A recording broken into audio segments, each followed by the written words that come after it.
السلام عليكم ومرحبا بكم في القناه ديالي. نتمنى تكون اموركم كلها على خير وانتم كتشوفوا معايا هذا الفيديو. اليوم غادي نقدم معكم بعض الوصفات الطبيله ديال الفطور والعشاء، نتمنى ينالوا الاعجاب ديالكم. ودابا البنات كما كتشوفوا معايا غادي نوجد معكم قطبان ديال الهبره ديال البيبي. كما كتشوفوا معايا عندي هنايا الهبره ديال البيبي من بعد ما غسلتها بالملحه وشويه ديال الخل والحامض. كما كتشوفوا خليطات قطرات ليا مزيان. غادي نزيد عليها هنايا عندي الربيع كما كتشوفوا معايا مقطع، عندي الملحه وعندي الابزار وسكنجبير والتحميره والخرقوم.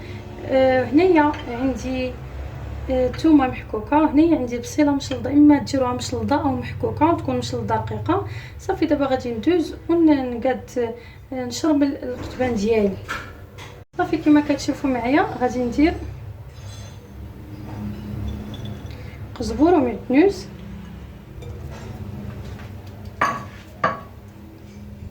غادي نزيد عليهم البصيله اللي قلت لكم درتها مشلضه رقيقه.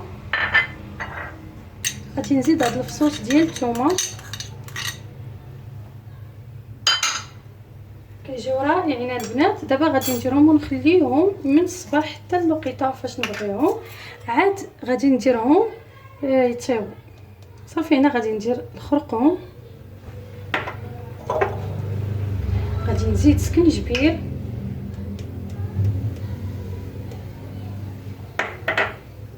هنايا غادي ندير شويه ديال التحميره،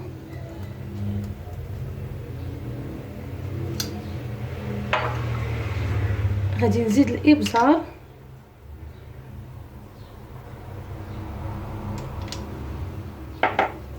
وغادي ندير الكمون،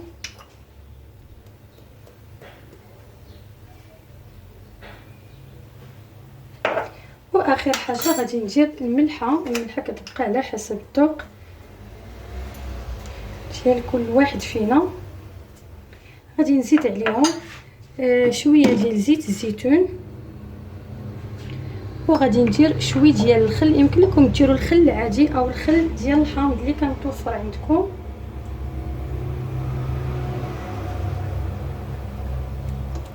صافي وغادي نزيد عليهم شويه ديال الخل.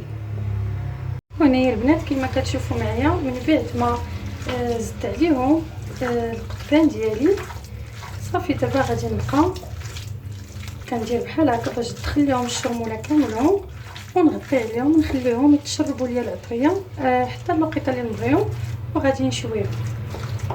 صافي هذه هي الطريقه البنات اللي كندير لهم، نتمنى تجربوها وتنال الاعجاب ديالكم. وهنايا كما كتشوفوا معايا غادي نوجد معكم بسيطلات صغار بالكفته بحشوه رائعه كيجيو زوينين. كما كتشوفوا معايا انا وجدت الحشوه ديالهم، درت هنايا الكفته ودرت عليها البصله مشلضه ودرت عليها الابزار التحميره وسكنجبير والخرقوم وشويه ديال القرفه كما كتشوفوا. صافي وزدت عليها الشعريه ديال الرز من بعد ما سلقتها ومليحه.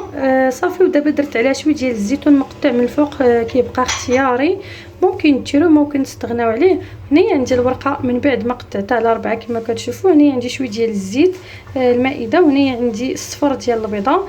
دابا غادي ندوز ونوجد معكم البسيطلات كيجيو رائعين البنات، نتمنى تجربوهم.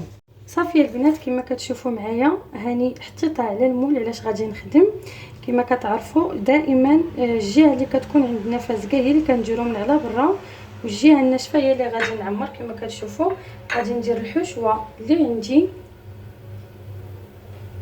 كما كتشوفوا معايا، كنضغطوا عليها بحال هكا باش كتجينا عامره. يمكن لكم ديروا اي حشوه بغيتو. صافي كنبقى كنضغط بحال هكا.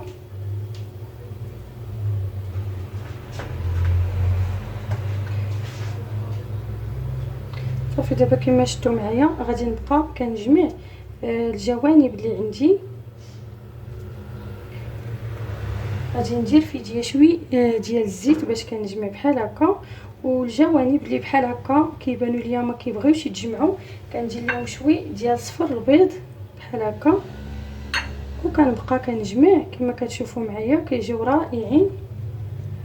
صافي كنبقى انا بحال هكا مستمره حتى كنطوي كاع الجنيبات اللي عندي ديال البسطيله. صافي كما كتشوفوا كنبقى بحال هكا، ومنين كتبان ليا عندي العجينه كثيره راه كنقطعها البنات باش ما كتجينيش عامره غير بالعجينه.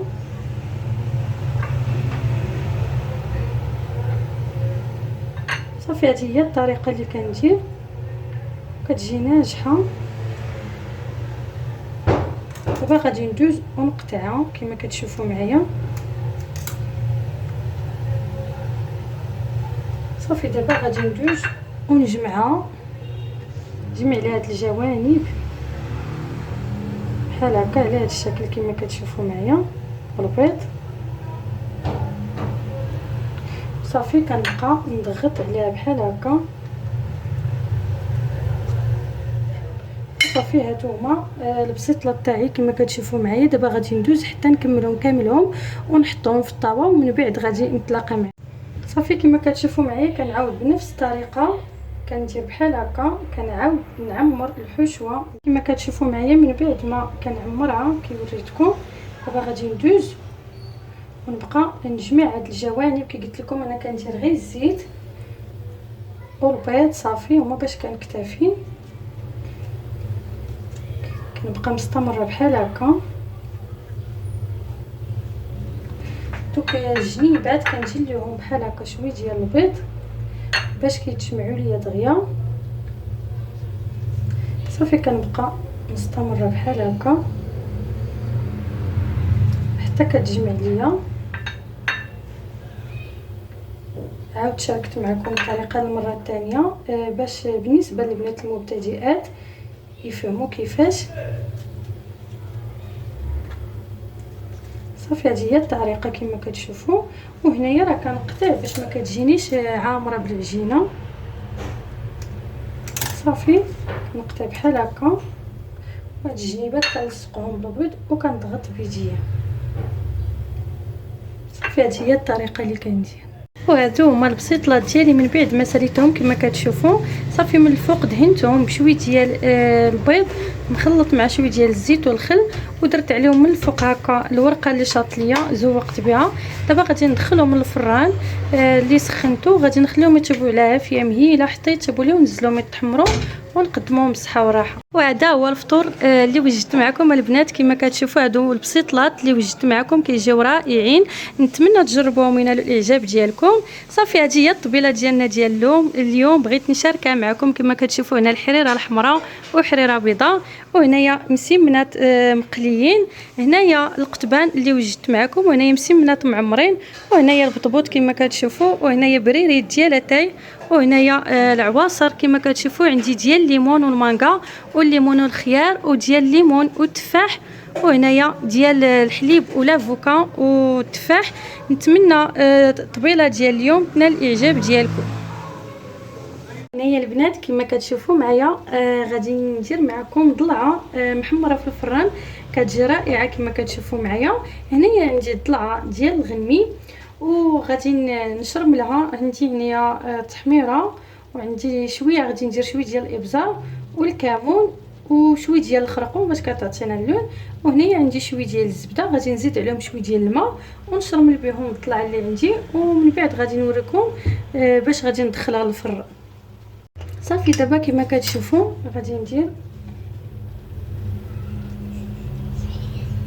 غير شويه ديال الابزار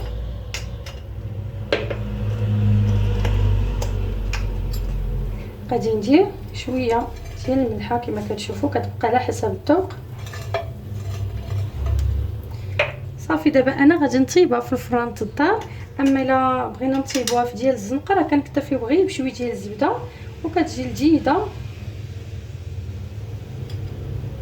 صافي درت شويه ديال الابزار والمليحه والتحميره كما كتشوفوا. غادي نزيد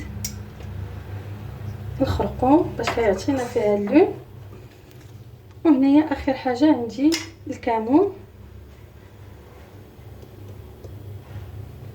صافي دابا غادي نزيد عليهم كما كتشوفوا معايا، غادي نزيد عليهم شويه ديال الماء بحال هكا، وغادي نزيد عليهم هاد الزبده كما كتشوفوا.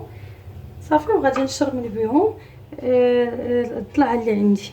يا البنات كما كتشوفوا معايا كنهزوا ديك العطريه اللي درنا وخلطنا مع الماء. صافي كما شفتوا معايا كنبقاو والزبده وزدت عليهم البنات حتى الثومه، نسيت ما قلتهاش لكم في المقادير. درت فصيصه ديال الثومه حتى هما محكوكين. صافي كنبقاو مستمرين هكا حتى كندهنوها مزيان كما كتشوفوا. المهم كندهنوها مزيان بالشرموله اللي درت معاكم، وصافي كنخليوها حتى كتشرب لينا الشرموله. عاد من بعد غادي ندير ليها ورق الطبخ وندير ليها بابي الومنيوم وندخلها للفرن. وهنا كما كتشوفوا معايا البنات صافي درت ليها ورق الطبخ. صافي غادي نجمع عليها كما كتشوفوا معايا بحال هكا، وغادي ندير بابي الومنيوم حتى هو، وصافي هادشي اللي غادي ندير وغادي ندخلها للفرن. وهنايا البنات كما كتشوفوا معايا صافي هي غطيت عليها. دابا شعلت الفران، خصو يكون على درجه حراره عاليه. انا غادي نصيبها غير في الفران ديال الغاز، غادي نطلعها الفوق حتى طيب ليا. راه كتشد لينا الوقت واحد 3 سوايع هكاك حتى نشوفها طابت ليا، ومن بعد غادي ننزلها ونعاود ندهنها بشويه ديال الزبده ونخليها تحمر ونقدموها بالصحه والراحه. وهذه هي الضليعه اللي وجدت معكم. نتمنى تنال الاعجاب ديالكم البنات. كما كتشوفوا من بعد ما خرجتها وحمرتها صافي زوقتها ورافقت معها خضيره صافي كما كتشوفوا رافقت معها خضيره صوتي. نتمنى هذه الضليعه تنال الاعجاب ديالكم. ما تنساوش الضغط على زر الاشتراك وتفعلوا الجرس باش يوصلكم كل جديد ديالي.